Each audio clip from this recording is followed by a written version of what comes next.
आता आपल्या आवडत्या मालिकेचे संपूर्ण भाग मालिका प्रसारित झाल्यानंतर लगेचच पाहू शकता फक्त सन नेक्स्ट वर. भारतातील प्रेक्षकांसाठी मोफत सेवा. बाबा तुम्ही, मला असं वाटतं तुम्ही उगाच टेन्शन घेताय. तो एबी आपलं काहीच वाकडं करू शकणार नाही. Trust me. नाही देवांश, तू म्हणतोस तसं झालं तर चांगलंच आहे, पण आपण सगळ्यांनी सावध राहायला हवं हे मात्र नक्की. जेवूया का आपण?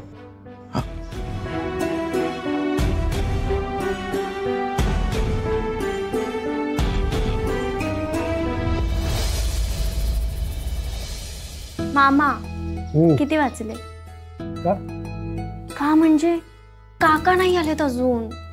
येतील की मग, जरा धीर धर. अजून किती धीर धरू मामा?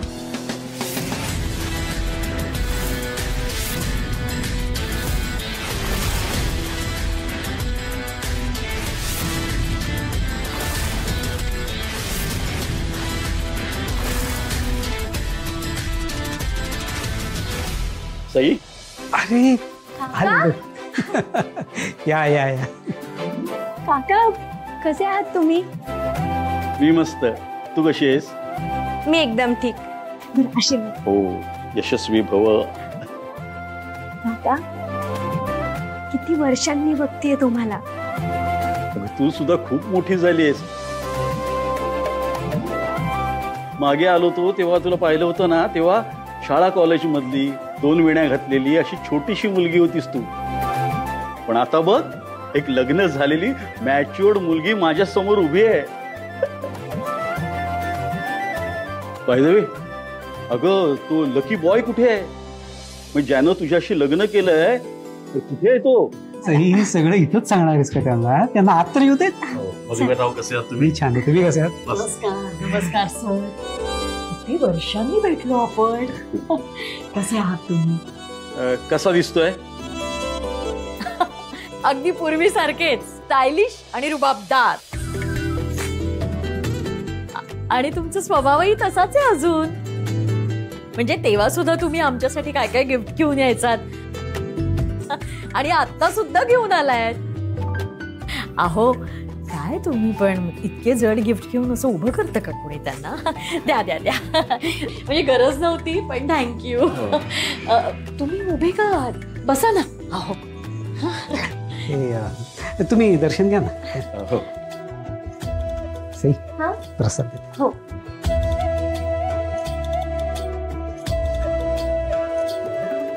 देवा, काही वर्षांपूर्वी मी जे गमावलंय ते मला कसंही करून परत मिळवायचं. माझ्याकडे कितीही पैसा आणि संपत्ती असली तरी त्या गोष्टीशिवाय मी अपूर्ण आहे. जोपर्यंत ती गोष्ट मला परत मिळत नाही तोपर्यंत माझ्या मनाला शांती मिळणार नाही. आणि हा प्रसाद सगळा खा.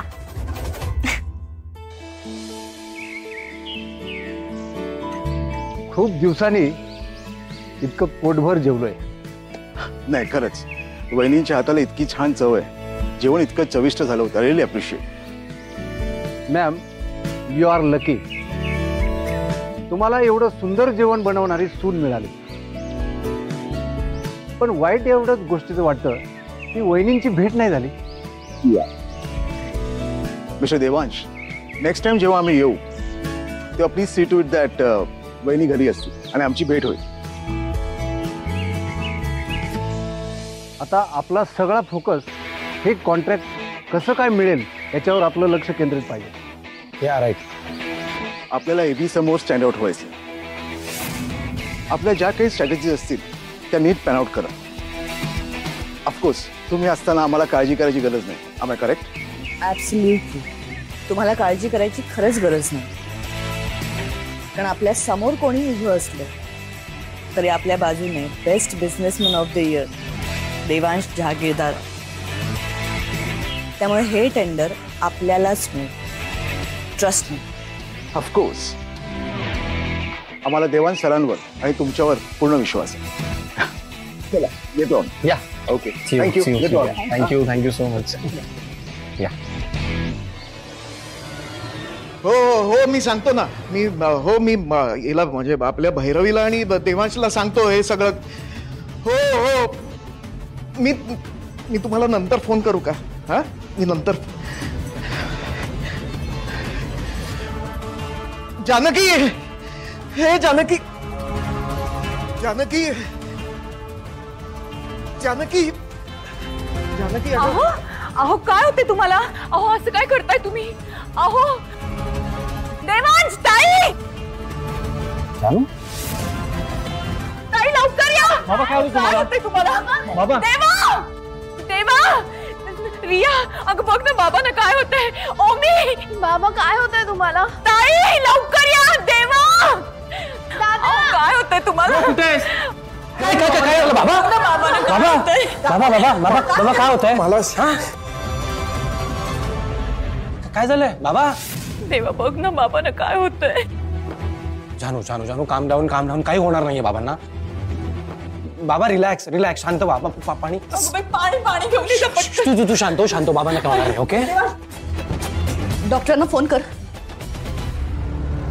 हा मी फोन करतो. एक मिनिट. बाबा रिलॅक्स. हा मी फोन करतोय. मम्मा दीर्घ श्वास घ्या तुम्ही. श्वास घ्या जरा. बाबा तुम्हाला काही होणार नाहीये. हॅलो सर, मी देवांश बोलतोय. बाबांना ना अचानक खूप असं अनइझी फील होते, त्यांना त्रास होते. तुम्ही ताबडतोब घरी येऊ शकता का प्लीज? प्लीज लवकरात लवकर घरी या. हो प्लीज. Thank you thank you. बाबा बाबा सर येत आहेत. हा डॉक्टर सर येत आहेत. काय म्हणाले? येतं थोड्या वेळात. हे सगळं त्या एबीमुळे होत आहे. नुसतं त्याचं नाव जरी काढलं ना तरी आपली लाईफ डिस्टर्ब होते. नाही, काही वर्षांपूर्वी जे घडलं होतं ते परत घडता कामा नये. हा एबी आपल्यावर भारी पडला नाही पाहिजे.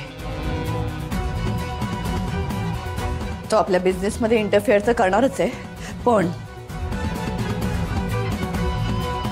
त्याला आपल्या आयुष्यात इंटरफेअर करायला द्यायचं नाही आपण. पुन्हा तेच सगळं होता काम नये. देवांश, दादाला रूम मध्ये घेऊन जा. त्याला रेस्ट करू दे. दादा जा, आराम कर. डॉक्टर येतीलच, तुम्ही चला.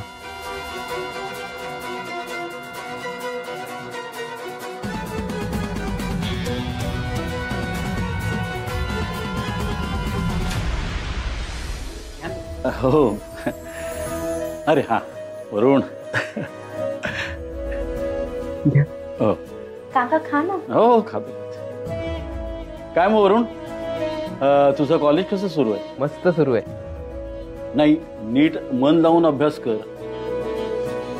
अर्थात तुला सांगायची काही गरज नाहीये, कारण तू सईचा सख्खा भाऊ आहेस. तूही तिच्यासारखा तेवढा सिन्सिअर असणार आहे.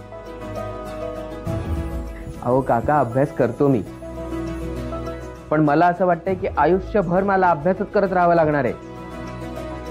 का असं का म्हणतोयस? ओ काका, ही ताई आहे ना, हिचं समाधानच होत नाही. सारखं आपलं ही परीक्षा दे, हा कोर्स कर म्हणून सतत सतवत असते मला. तिचं बरोबर आहे.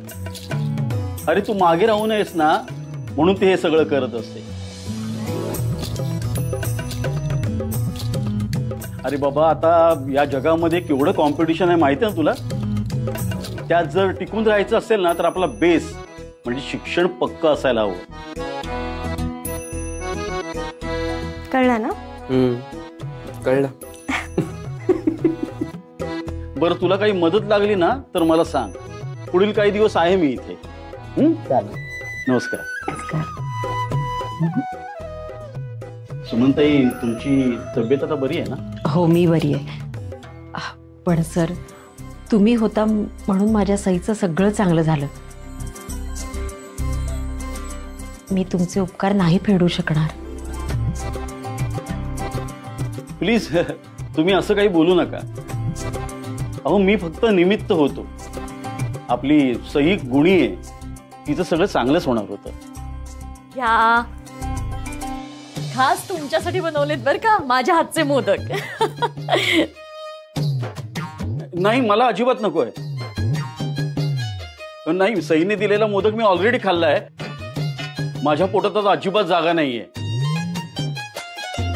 अहो असं कसं? खास तुमच्यासाठी बनवलेत मी. आणि सईने बनवलेला तुम्ही खाल्लात की नाही? मग हा तुम्हाला खावाच लागेल. घ्या घ्या घ्या. अगं ललिता, ते नको म्हणतात तर नको ना आग्रह करूस. ठीक आहे, ठेव. हो का? बरं, असू दे मग. तर सर, मला असं विचारायचं होतं की तुम्ही इतकी वर्ष तिकडे परदेशामध्ये होतात, आता इथे आलात म्हणजे काही खास कामासाठी का सहज? खरं सांगायचं ना तर आपल्या देशाची मला खूप आठवण येतो. बिझनेस काय मी परदेशात राहून देखील मॅनेज करत होतो. पण एक टेंडर मिळण्याकरता मला इथे राहणं फार गरजेचं होतं. त्यासाठीच मी इथे आलो. ते टेंडर माझ्या कंपनीसाठी फार इम्पॉर्टंट आहे. तुम्हा मोठ्या लोकांचं सगळं मोठंच असतं बाई. आता मोठ्यावरनं आठवलं, माझी लेक अंजली सुद्धा मोठी झाली आहे बरं का आता. आणि तिचं सुद्धा लग्न लावून द्यायचंय आम्हाला. म्हणजे खरं तर तिचं ठरलं होतं लग्न एका मोठ्या घरात. पण काय ना, काही लोकांची काही नजर असते ना. सगळं घडता घडता अचानक कुठेतरी माशी शिंकते आणि मग जाऊ दे, झालं गेलं, गंगेला मिळालं.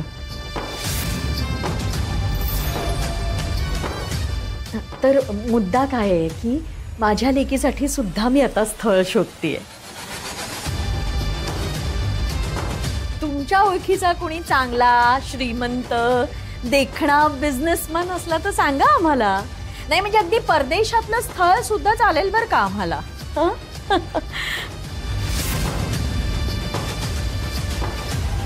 हो, माझ्या नजरेत कोण आलं ना तर मी नक्की सांगेन तुम्हाला.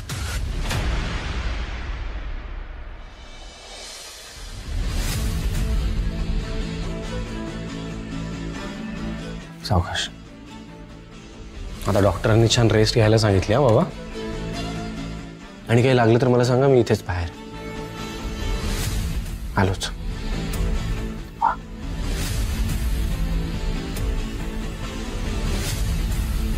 सगळं व्यवस्थित होईल ना? हा बाबा, बाबा सगळं ठीक होणार आहे. तुम्ही नका टेन्शन घेऊ. तसं काय सुरुवातीला सगळंच ठीक होतं म्हणा. माझ्या डोळ्या देखत हसण्याचं नसतं झालं. मीच मूर्ख, मलाच माणसं ओळखता आली नाहीत. आपला मित्र आपला घात करू शकतो साधा विचार सुद्धा माझ्या मनात कधी आला नाही. मी जी केली ती चूक तू कधीच करू नकोस. आणि मुख्य म्हणजे गाफील राहू नकोस. अरे बाबा, अख्ख्या जहागीरदार इंडस्ट्रीची जबाबदारी आता तुझ्यावरती आहे. तेव्हा सगळं तुलाच करायचंय. भावा, तुम्ही जे तुमच्या बाबतीत जे काही घडले ना ते खरंच खूप दुर्दैवी आहे. पण त्यावेळी तुम्ही एकटे होतात ना. माझ्याबरोबर तुम्ही आहात, आई आहे. तुम्हा दोघांचा इतक्या वर्षाचा एक्सपिरियन्स आहे. आणि मला त्यातनं जे शिकायचं होतं ना ते मी शिकलोय बाबा. आपलं अख्खं कुटुंब माझ्या पाठीशी आहे. सई तर ताकद आहे माझी. मला सांगा, इतकी लोक माझ्या पाठीशी असताना मला घाबरायची काय गरज आहे? तो एबी आपलं काही वाकडं करू शकणार नाहीये बाबा. हे कॉन्ट्रॅक्ट आपल्यालाच मिळेल. चला पडा जरा वेळ. सावकाश.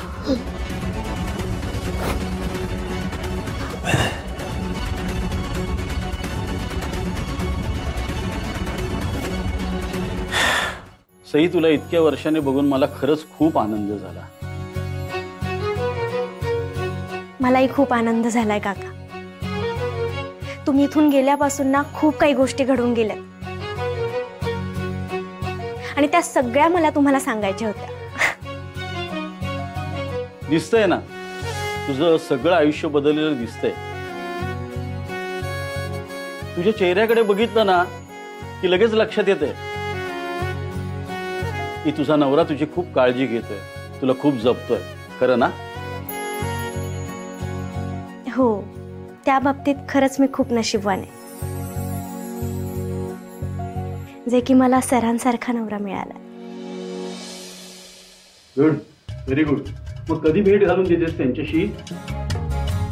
तेही खूप बिझी असतात, त्यांनाही वेळ नसतो.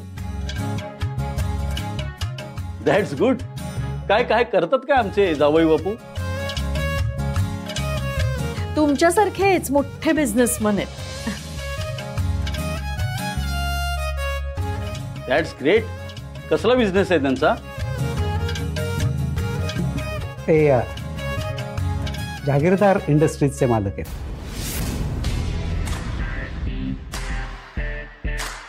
हो, त्यांना ते बिझनेस मधलं काहीतरी एक मोठं अवॉर्ड असतं ना, ते पण मिळालंय म्हणे. हो ना? हो, सांगा ना. नाव काय त्यांचं? देवांश जागीरदार.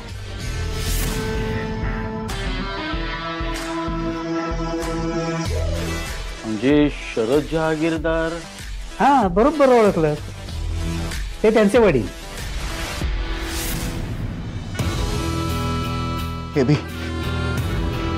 एबी प्लीज असं करू नकोस. अरे आमच्या सगळ्यांचं आयुष्य उद्ध्वस्त होईल. मी रस्त्यावर येईन एबी. प्लीज असं करू नको एबी. प्लीज प्लीज असं कर. भैरवी जहागीरदार? ती आई त्यांची. अहो, आई कुठे? आत्या त्या त्यांच्या. हो, म्हणजे भैरवी मॅडम त्यांच्या आत्या जरी असल्या ना, तरी देवांश सर त्यांना आईच मानतात.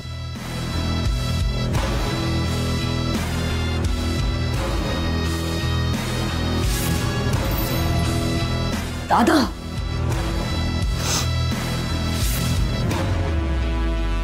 या फालतू माणसासमोर हात जोडायची काही एक गरज नाही.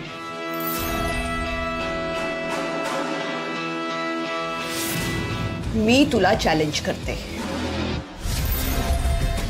जहागीरदारांची गेलेली इब्रत मी परत मिळवून दाखवेन. आमचा बिझनेस आधी होता त्यापेक्षाही मोठ्या उंचीवर नाही नेऊन ठेवला ना, तर नाव भैरवी लावणार नाही.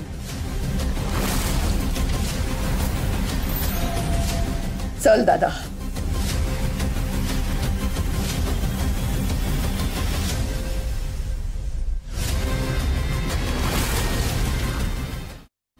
काका, काय झालं तुम्हाला? नाही म्हणजे ठीक आहात ना तुम्ही? हो हो. अगं, भारताबाहेर राहू नये ना, इथल्या गरम वातावरणाची सवय नाही आहे मला. पण सई, तुझं लग्न एवढ्या मोठ्या घराण्यात झालं ना, हे ऐकून मला खूप आनंद झाला. Good, very good. बरं, आता मला निघायला हवं.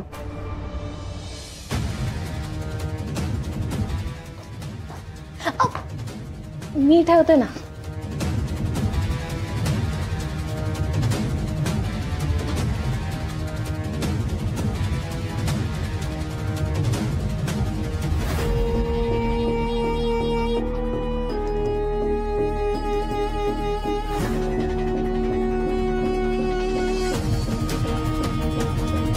काय झालंय मॅम?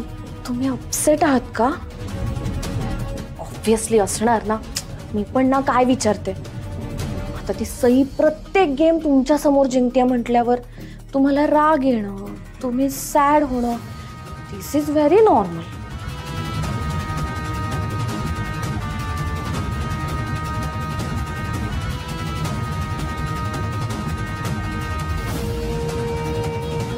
बट मॅम, मी हे तुम्हाला आधीच सांगितलं होतं ना, ती सई आहे ना, दिसते तेवढी साधी भोळी अशी नाहीये.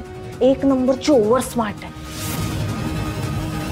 बघितलं ना, एक एक करून बरोबर ती सगळ्यांना आपल्या जाळ्यात ओढून घेते.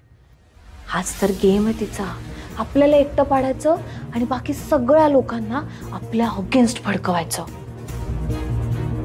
काय हिंमत वाढली आहे पण तिची. आता तुम्ही तिला सांगितलं होतं ना की माहेरी जायचं नाही, क्लिअरली सांगितलं होतं ना, तरी ती गेली. बघितली तिची हिंमत, दिवसेंदिवस नुसती वाढतच चालली आहे. आता काय, घरातले सगळे तिला सपोर्ट करतात ना, त्यामुळे कॉन्फिडन्स वाढलाय तिचा. पण तुमच्या समोर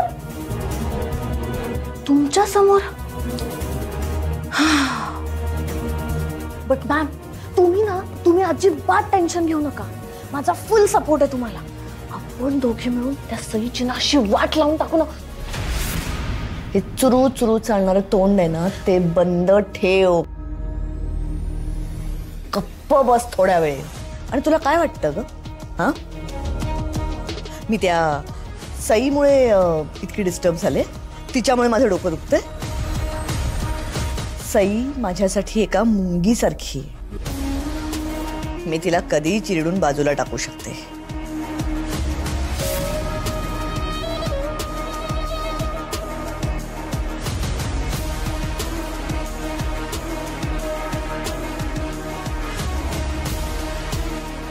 मला एका वेगळ्याच गोष्टीचं टेन्शन आलंय. एक चॅलेंज माझ्या समोर येऊन उभं राहिलंय आणि काहीही करून मला ते चॅलेंज जिंकायचंय.